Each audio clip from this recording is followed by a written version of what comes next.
Arrêtez-vous une seconde pour réfléchir.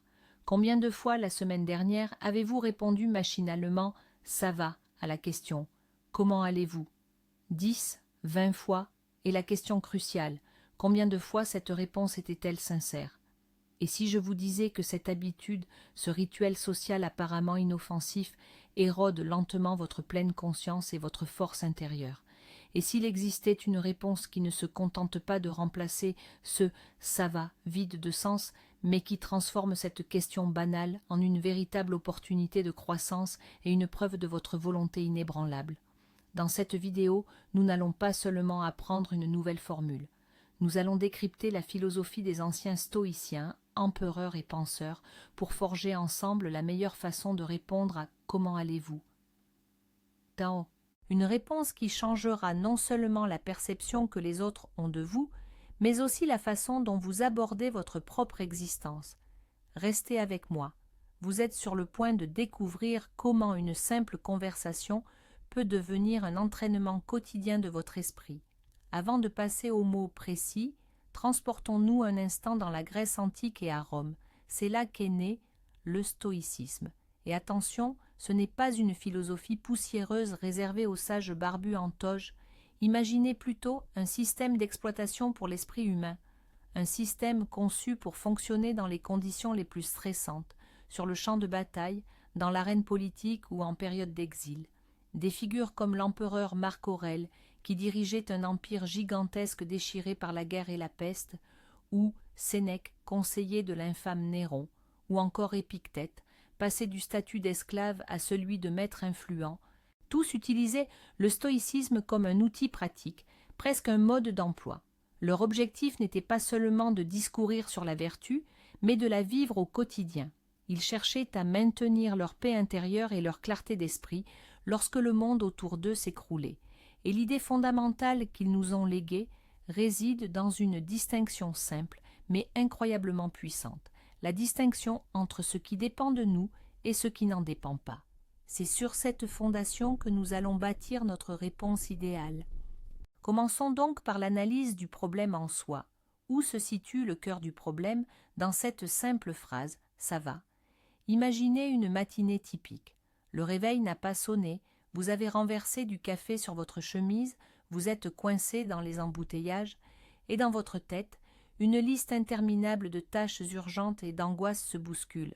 À l'intérieur de vous, c'est un véritable ouragan d'émotions. Irritation, inquiétude, précipitation. Vous déboulez au bureau, et le premier collègue vous lance avec un sourire forcé « Salut, comment ça va ?» Et qu'est-ce qui sort de votre bouche? Comme sur pilote automatique. « Salut, ça va, et toi ?»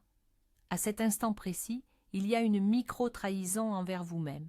Non seulement vous cachez vos véritables sentiments, mais vous les dévalorisez complètement. Vous dites au monde et à vous-même que ce chaos intérieur n'a pas d'importance, qu'il est normal. Das Roundup. En répétant cela jour après jour, nous entraînons notre cerveau à ignorer ses propres signaux. Nous créons un fossé entre ce que nous ressentons et ce que nous exprimons. Cette habitude n'est pas qu'une simple politesse, c'est une forme d'autotromperie qui nous empêche d'être honnêtes avec nous-mêmes et de vivre notre existence de manière consciente, avec toutes ses difficultés et ses défis. Le stoïcien, lui, aspire à une honnêteté absolue face à la réalité. Et le premier pas vers cette clarté, c'est d'arrêter de mentir sur son état intérieur. Penchons-nous maintenant sur la question elle-même. Dans 99% des cas, la question « comment ça va ?» n'est pas une véritable interrogation. C'est un code social, une salutation rituelle qui n'appelle pas de réponse profonde et honnête. La personne qui la pose est très probablement pressée elle-même et n'est pas prête à écouter un compte rendu détaillé de votre situation. Elle s'attend à entendre le mot de code « ça va » ou « normal » pour pouvoir continuer tranquillement son chemin. C'est là que nous tombons dans un piège. Si nous répondons honnêtement et en détail, nous enfreignons les règles tacites du jeu et nous mettons notre interlocuteur mal à l'aise. Si nous répondons de manière standard, nous nous trahissons, comme nous l'avons déjà établi. Il semble qu'il n'y ait pas d'issue. Mais le stoïcien, lui, ne voit pas dans cette situation une impasse, mais une opportunité. Il comprend que le but de la réponse n'est pas d'informer l'autre, car celui-ci n'écoute pas réellement. Le véritable objectif de la réponse stoïcienne est ailleurs. Il s'agit, au moment précis où l'on vous pose la question, de vous rappeler à vous-même vos principes fondamentaux. C'est transformer cet échange social vide en un exercice mental, en un acte de pleine conscience. Votre réponse n'est pas tant destinée aux oreilles de l'autre qu'à votre propre conscience. C'est un auto-ajustement instantané, un recalibrage de votre boussole intérieure. Pour saisir l'essence même de la pensée stoïcienne, il faut d'abord intégrer son principe fondamental. Laisser de côté l'image du robot ou de la personne insensible qui vient spontanément à l'esprit quand on parle de stoïcisme. Le vrai stoïcisme n'est pas le refoulement des émotions, mais leur juste compréhension. Et la clé de cette compréhension, c'est la fameuse dichotomie du contrôle. Imaginez que toutes les choses et tous les événements dans le monde puissent être répartis dans deux boîtes distinctes. Dans la première boîte, nous mettons ce qui est entièrement sous notre pouvoir. Il s'agit de nos pensées, de nos jugements, de nos décisions et de nos actions. C'est tout. La liste est, en réalité, extrêmement courte. Et dans la seconde boîte, beaucoup plus vaste, nous rangeons tout le reste. La météo, la situation économique, les embouteillages, les paroles et les actes des autres, notre santé, notre réputation, notre passé et même notre avenir. Selon les stoïciens, votre bonheur et votre tranquillité d'esprit dépendent de la boîte sur laquelle vous choisissez de concentrer votre attention. Si vous vous inquiétez pour les éléments de la deuxième boîte, vous êtes assurément condamné à souffrir, car vous essayez de maîtriser ce qui est, par définition, incontrôlable. Mais si vous concentrez toute votre énergie sur les éléments de la première boîte, vous obtiendrez une force intérieure inébranlable. Pourquoi ? Parce que personne ni rien ne peut vous forcer à penser ou à agir d'une certaine manière sans votre consentement. Appliquons maintenant cette puissante idée de la dichotomie du contrôle à notre question. Quand quelqu'un demande « Comment ça va ?» ou « Comment vont les choses ?» il s'intéresse essentiellement aux événements de votre vie. Autrement dit, au contenu de cette fameuse seconde catégorie, celle que nous ne contrôlons pas. Les embouteillages, l'humeur du patron, la santé des proches, les hauts et les bas financiers. La réponse habituelle, qu'elle soit « ça va super » ou « c'est l'horreur », est entièrement focalisée sur ces circonstances extérieures. Si les affaires vont bien au travail, nous répondons « très bien ». Si nous sommes malades, nous répondons « pas terrible ». De cette manière, nous lions notre état intérieur à des choses qui ne dépendent pas de nous. Nous devenons une girouette, tournant au gré du moindre souffle des événements extérieurs. Le stoïcien, lui, procède exactement à l'inverse. Ce qui va bien pour lui, ce n'est pas ce qui lui arrive, mais la manière dont il choisit d'y réagir. Ces affaires correspondent au contenu de la première catégorie, celle que l'on contrôle. Ses pensées sont-elles en ordre? Prend-il des décisions avisées? Agit-il avec vertu? C'est pourquoi la réponse stoïcienne à la question « Comment ça va ?» doit déplacer l'attention de l'extérieur incontrôlable vers l'intérieur contrôlable.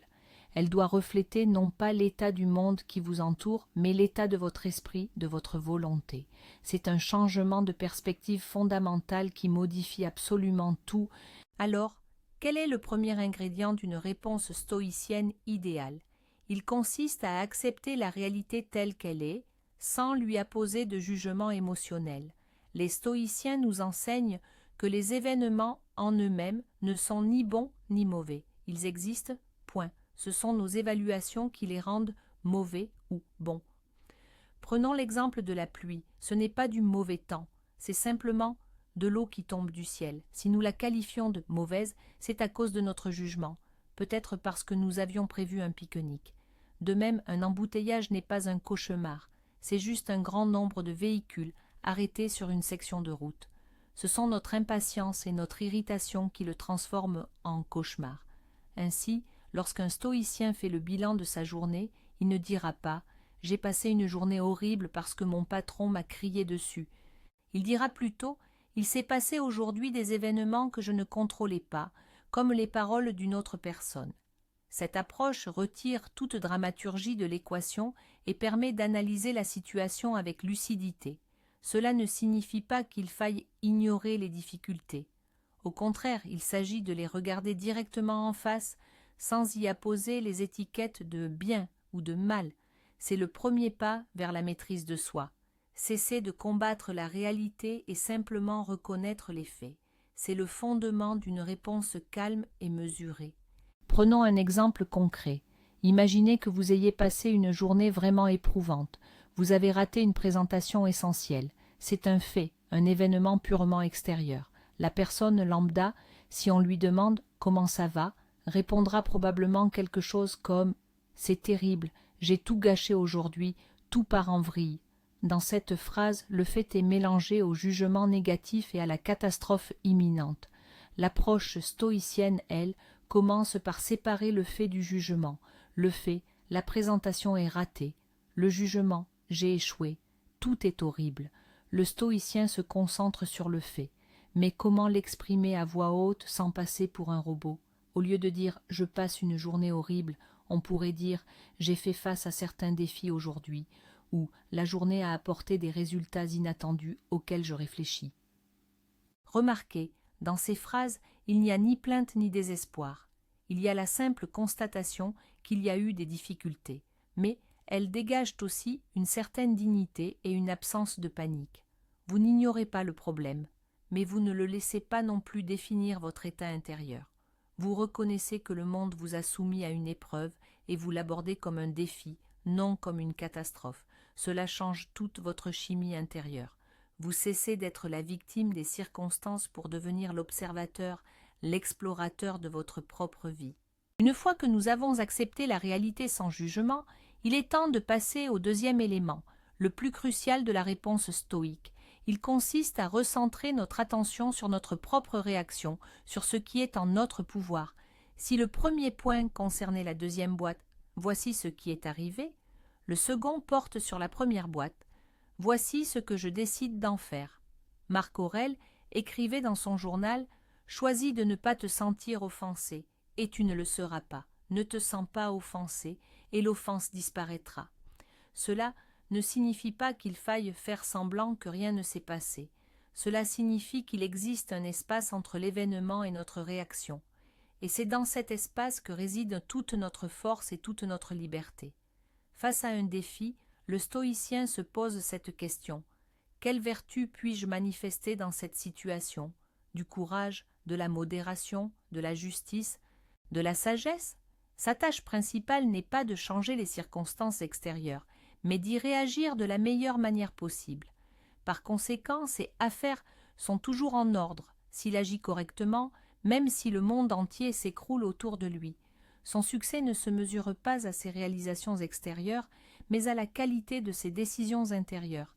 C'est cela même l'inébranlable citadelle de l'esprit dont parlaient les stoïciens. Revenons-en à notre exemple de la présentation ratée. Nous avions déjà formulé la première partie de la réponse. J'ai rencontré quelques défis aujourd'hui.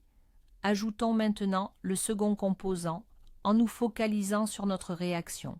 La réponse complète pourrait être « J'ai fait face à des défis aujourd'hui et c'est une excellente opportunité de pratiquer la résilience et d'analyser mes erreurs. » Ou encore, plus court et plus puissant, « Des événements surviennent que je ne contrôle pas, mais je maîtrise totalement ma réaction face à eux et sur ce point, tout est sous contrôle. » Sentez la différence.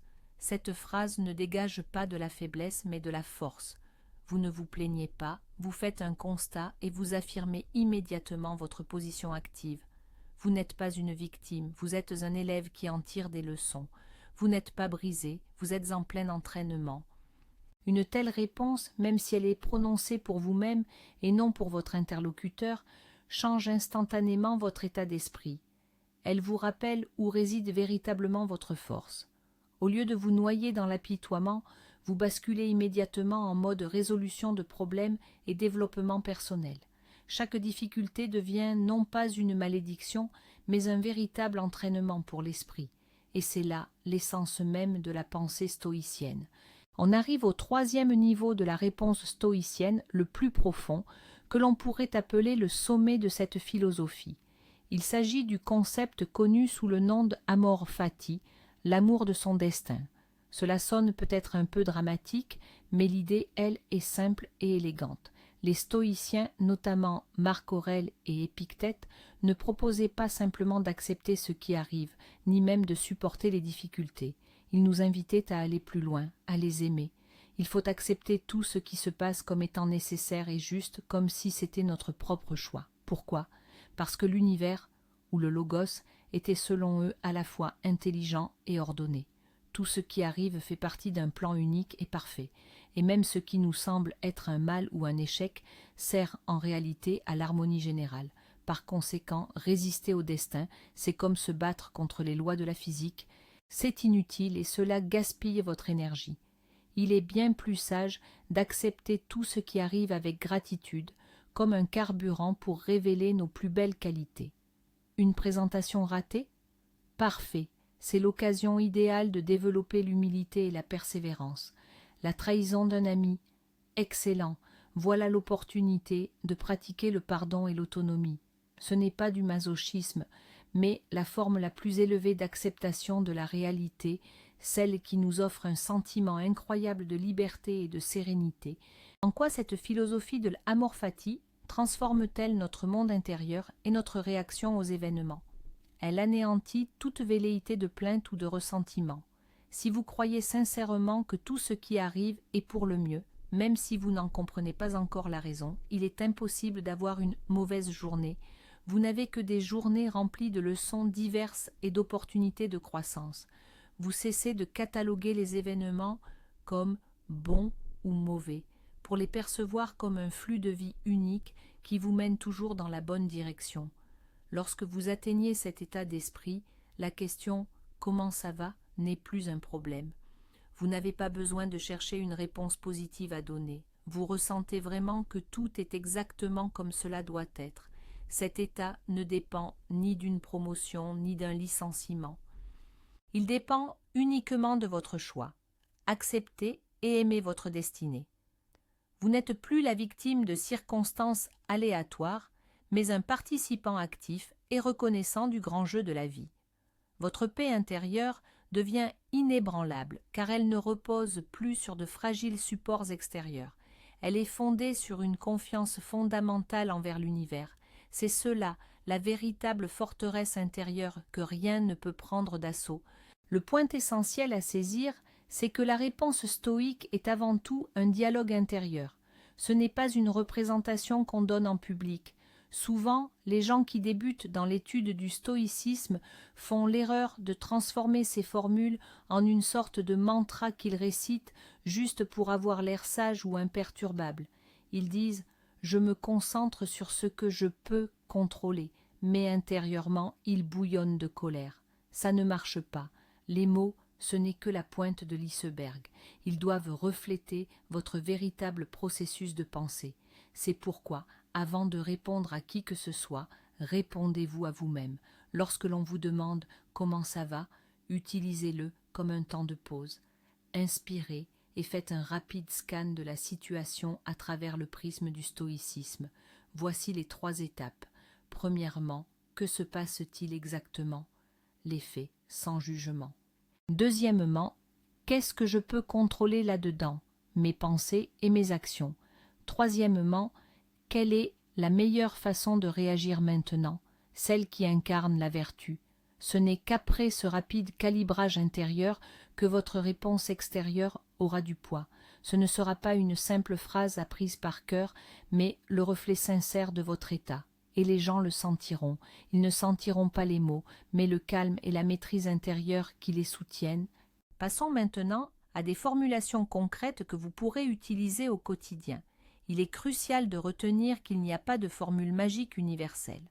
Votre choix dépendra toujours du contexte de la personne en face de vous et du niveau de profondeur que vous êtes prêt à accorder à la discussion. Commençons par une option simple et universelle. Lorsque les choses deviennent vraiment difficiles, que vous ne voulez pas mentir en affirmant que tout est normal, mais que vous ne voulez pas non plus vous plaindre, vous pouvez répondre « Je me concentre sur ce qui est en mon pouvoir ». Cette phrase est élégante et multidimensionnelle. Premièrement, elle est honnête. Vous n'affirmez pas que tout va bien, mais vous insinuez qu'il y a des difficultés. Deuxièmement, elle démontre votre position proactive. Vous n'êtes pas une victime passive, vous êtes un acteur. Troisièmement, elle pose une limite claire. Vous n'invitez pas votre interlocuteur à une longue discussion sur vos problèmes, mais vous ne le repoussez pas non plus avec rudesse. Cette phrase, en substance, est une façon polie de dire « Il y a des choses qui ne se passent pas comme prévu, mais je m'en occupe, et ma stabilité intérieure n'en dépend pas. » C'est la réponse d'un adulte responsable qui assume la pleine charge de son propre état. Une deuxième formulation pratique, légèrement plus profonde et philosophique, s'énonce ainsi « Je m'exerce à la vertu face aux événements de ce jour ». Cette réponse pourrait paraître un peu alambiquée pour une conversation de bureau ordinaire. Pourtant, elle est incroyablement puissante comme outil d'autorégulation. Qu'est-ce que cela signifie concrètement ? Cela signifie que vous percevez absolument tout ce qui se passe, le bon comme le mauvais, comme une opportunité de forger votre caractère. Si l'on vous loue, vous vous exercez à l'humilité. Si l'on vous critique, vous travaillez votre patience. Si vous êtes confronté à l'injustice, vous pratiquez le courage. La vie cesse d'être un ensemble d'événements chaotiques pour devenir votre salle de sport personnelle pour l'âme. Cette réponse déplace l'accent du résultat vers le processus. Peu importe que vous ayez gagné ou perdu dans le jeu extérieur, seul compte la manière dont vous avez joué, les qualités que vous avez manifestées. Pour certains, cette formule ouvrira une conversation intéressante sur vos principes. Pour la majorité, elle sonnera simplement comme « je gère », mais pour vous, elle restera un puissant rappel de votre mission essentielle. Vous améliorez chaque jour en utilisant pour cela tout le matériau qui se présente à vous. Et si au contraire, vous n'avez ni le temps ni l'envie de vous lancer dans de telles tirades, s'il s'agit d'une discussion furtive dans le couloir et qu'il vous faut une réplique la plus brève possible tout en étant empreinte de stoïcisme, c'est là que le concept de amor fati entre en jeu. Une réponse imprégnée de cette philosophie pourrait être d'une simplicité absolue, tout est comme il se doit, ou même plus court, chaque chose en son temps. Une profondeur immense se cache derrière ces phrases. Elles ne signifient ni tout va bien, ni tout va mal. Elles incarnent l'acceptation de la totalité de l'existence. Vous ne luttez plus contre la réalité, vous avancez avec elle. C'est une réponse qui désarme. Elle ne laisse aucune place aux questions supplémentaires ni à la pitié. Elle transmet une assurance sereine et une acceptation totale. Bien sûr, il est crucial de la prononcer, non pas avec un soupir tragique, mais avec un léger sourire, à peine perceptible, le sourire de celui qui sait que même au milieu du chaos, il existe un certain ordre, et qui fait confiance à cet ordre. C'est la maîtrise suprême du stoïcisme dans la communication quotidienne, condenser toute une doctrine philosophique en quelques mots simples qui, à la fois, mettent fin à une conversation futile et renforcent votre propre esprit. C'est la réplique idéale pour les moments où les mots sont superflus. Il est crucial ici de ne pas tomber dans l'autre extrême. Le stoïcisme n'est pas un appel à un déballage émotionnel total devant la première personne venue. Parfois, les gens épuisés par le faux « tout va bien » se mettent à étaler tous leurs problèmes à des interlocuteurs aléatoires. Ce n'est pas non plus une approche stoïcienne. Ce n'est qu'insister sur l'importance de bien choisir ses amis, rappelant qu'il ne faut pas confier ses secrets à n'importe qui. L'honnêteté stoïcienne, c'est avant tout l'honnêteté envers soi-même. Votre réponse doit être sincère, mais elle n'a pas besoin d'être détaillée. Vous n'êtes pas tenu de raconter à un collègue votre dispute conjugale ou vos difficultés financières. Cela relève de votre sphère privée. Le but de la réponse stoïcienne n'est pas de décharger vos problèmes sur autrui, mais de confirmer votre capacité à y faire face de manière autonome. C'est un équilibre entre le mensonge « tout est parfait » et l'épanchement inapproprié « tout est horrible ». Écoute ce qui m'est arrivé. Le stoïcien se tient au milieu. Il reconnaît l'existence des problèmes, mais ne les expose pas. Il parle plutôt du travail intérieur qu'il mène pour les résoudre. C'est une marque non seulement de force, mais aussi de respect, envers soi-même et envers l'interlocuteur, dont on n'encombre pas le temps et l'espace émotionnel avec des détails superflus. Et c'est là que ça devient intéressant. Comment une réponse aussi inhabituelle impacte-t-elle la dynamique de nos échanges ? Imaginez que lorsque l'on vous pose le classique « Comment ça va ?», Vous ne répondiez pas par l'habituel « ça va et toi ?» mais par exemple « je me concentre sur ce qui est en mon pouvoir ». Qu'est-ce qui se passe dans la tête de votre interlocuteur à ce moment-là? C'est d'abord un léger bug du système. Il attendait un mot de passe rituel, mais il reçoit une phrase pleine de sens. Cela force l'autre à sortir de son pilotage automatique et à réfléchir, ne serait-ce qu'une seconde. Deux options sont alors possibles. La première est la plus fréquente. La personne comprend que vous n'êtes pas d'humeur à la conversation futile. Elle acquiesce et poursuit sa route. Et c'est une excellente chose. Vous venez d'économiser du temps et de l'énergie en court-circuitant un dialogue dénué de sens. La deuxième option, votre réponse interpelle l'autre. Il pourrait demander « Tiens, c'est une formule intéressante. Qu'est-ce que tu entends par là ?» Et c'est exactement là que s'ouvre la possibilité d'un contact humain véritable, d'une connexion profonde. Vous pouvez partager un fragment de votre philosophie et le rituel vide se transforme instantanément en une conversation porteuse de sens. En somme, la réponse d'inspiration stoïcienne fonctionne comme un filtre. Elle écarte le superficiel et ouvre la voie à l'authenticité, si du moins les deux parties sont réceptives. Vous cessez d'être un participant passif dans les jeux sociaux et commencez à donner vous-même le ton et la profondeur de vos interactions. Commençons par déconstruire un mythe très répandu. Beaucoup s'imaginent que l'approche stoïque mène à la froideur, au détachement et nous transforme en êtres indifférents, comme des robots. On croit qu'une telle attitude repousse les gens et nous fait passer pour des personnes insensibles. En réalité, c'est l'exact opposé. Le stoïcisme véritable conduit à une empathie profonde et à un amour sincère pour les autres. Pourquoi? C'est simple. Lorsque vous arrêtez de gaspiller votre énergie à vous inquiéter pour ce que vous ne pouvez pas contrôler, vous libérez une quantité phénoménale de ressources. Vous cessez de vous irriter pour des broutilles. Vous ne vous vexez plus de la critique et vous ne sombrez pas dans le désespoir face aux échecs. Votre esprit devient calme et limpide. C'est dans cet état d'apaisement que vous pouvez enfin voir et entendre réellement les autres. Vous ne leur offrez plus vos propres névroses ou vos plaintes, mais bien votre soutien et une perspective lucide. Un stoïcien ne dit pas « tes problèmes m'indiffèrent ». Il dit « je vois tes difficultés et même si je ne peux pas les résoudre à ta place, je peux rester à tes côtés en gardant mon calme et ma clarté d'esprit pour t'aider à te concentrer sur ce qui est réellement en ton pouvoir. » Ça, ce n'est pas de la froideur. C'est une empathie véritable et active, à l'opposé d'un simple échange de débordements émotionnels. L'effet à long terme le plus important de cette pratique, c'est de bâtir une véritable résilience, cette fameuse stabilité mentale et émotionnelle dont on parle tant. Chaque fois que l'on vous demande « comment ça va ?», c'est une opportunité pour une micro-séance d'entraînement. Au lieu de réagir machinalement, vous marquez une pause, vous faites une introspection, vous appliquez les principes du stoïcisme et vous formulez une réponse délibérée. Au début, cela peut demander un effort, mais jour après jour, à chaque répétition, ce processus devient de plus en plus naturel et rapide. C'est comme le développement musculaire à la salle de sport. Vous ne voyez pas de résultat après une seule séance, mais après des mois de pratique régulière, vous devenez plus fort. De la même manière, en pratiquant cette réponse stoïque, vous renforcez les muscles de votre pleine conscience, de votre maîtrise de soi et de l'acceptation. Et quand un gros crise surviendra dans votre vie, car elle surviendra forcément, vous y serez préparé.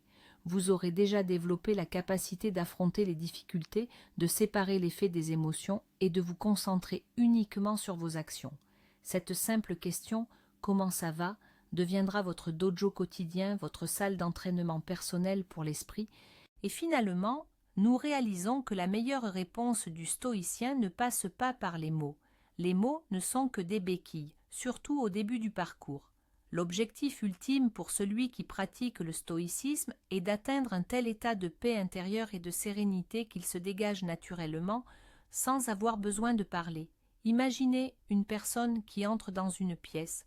Elle ne s'agite pas, ne se plaint pas, ni ne se vante. Elle se déplace calmement et avec assurance.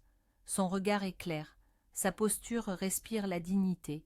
Quand on lui demande « Comment ça va ?», elle peut simplement sourire et hocher la tête. et dans ce sourire, dans ce simple hochement, il y aura plus de force et de vérité que dans le plus éloquent des discours. Son état parle de lui-même. Il cache sa propre réponse. Les gens autour de lui sentent intuitivement qu'ils sont face à une personne en paix avec elle-même et avec le monde, quelqu'un sur qui l'on peut compter. C'est cela le résultat final de la pratique. Votre réponse à la question « Comment ça va ?» Ce n'est pas ce que vous dites, c'est ce que vous êtes à cet instant précis. Et le travail quotidien sur vos pensées, vos jugements et vos réactions est le chemin pour devenir cette personne. Un chemin qui commence par la décision de ne plus jamais répondre par un simple « ça va » ou « normal ». Pour résumer, nous avons découvert que le simple, le fameux « normal » n'est pas qu'une formule vide, mais une forme d'autotromperie qui nous éloigne de la réalité. Nous avons compris que le stoïcisme nous offre une alternative incroyablement puissante. La meilleure réponse à la question « Comment vas-tu » n'est pas une formule apprise par cœur, mais un processus complet, décomposé en 3 étapes. La première, accepter la réalité telle qu'elle est, sans lui coller d'étiquettes émotionnelles. La deuxième, déplacer le centre de notre attention des événements extérieurs vers nos réactions internes, vers ce que nous pouvons effectivement contrôler. Et la troisième, l'étape suprême, aimer son destin, accepter tout ce qui arrive comme un bienfait. La véritable réponse stoïcienne n'est pas un mot, mais un état de recueillement intérieur, de pleine conscience et de sérénité que vous projetez dans le monde. Et chaque fois que l'on vous demande « Comment ça va ?», vous recevez une opportunité précieuse pour vous exercer à maintenir cet état. Vous transformez ainsi un simple rituel social en un véritable acte de développement personnel. Merci d'avoir regardé cette vidéo jusqu'au bout. J'espère qu'elle n'a pas été seulement intéressante, mais aussi utile pour vous. Si c'est le cas, n'hésitez pas à laisser un j'aime et à vous abonner à la chaîne pour ne manquer aucune de nos prochaines explorations en philosophie pratique. Maintenant, j'ai une question pour vous et j'aimerais beaucoup voir vos réponses dans les commentaires. Quelle est la situation la plus difficile dans laquelle vous avez dû répondre à la question « Comment ça va ?» Et surtout, qu'auriez-vous répondu aujourd'hui, armé de la sagesse stoïcienne? Discutons-en. Au plaisir de vous retrouver.